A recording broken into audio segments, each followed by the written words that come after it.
মাননীয় সদস্য রুমিন ফারহানা, ব্রাহ্মণবাড়িয়া 2। মাননীয় স্পিকার, আপনাকে ধন্যবাদ। মাননীয় স্পিকার, মেঘনা আর তিতাসের পাশের ব্রাহ্মণবাড়িয়া, ওস্তাদ আলাউদ্দিন খাঁ এবং ঈশা খাঁর দেশ ব্রাহ্মণবাড়িয়া, পুতুল নাচ আর ছানামুখীর দেশ ব্রাহ্মণবাড়িয়া, বাংলাদেশের শিল্প সংস্কৃতির রাজধানীর নাম ব্রাহ্মণবাড়িয়া। মাননীয় স্পিকার, একদিকে যেমন এখানে বাউল গান হয়, কীর্তন হয়, ওয়াজ হয়, এমন অপূর্ব ধর্ম বর্ণ সংস্কৃতির মিলন মেলা বাংলাদেশের আর কোথাও হয় কিনা আমি জানা নাই।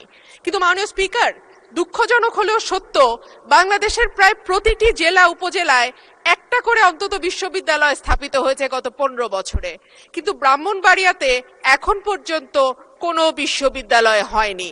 মাননীয় স্পিকার, আপনার মাধ্যমে আমার সংসদে আবেদন থাকবে ব্রাহ্মণবাড়িয়া জেলায় একটা বিশ্ববিদ্যালয় স্থাপন করা হোক এবং ব্রাহ্মণবাড়িয়ায় যে 33 লক্ষ মানুষ, তাদের লেখাপড়ার অগ্রগতির জন্য একটি বিশ্ববিদ্যালয় আবশ্যক।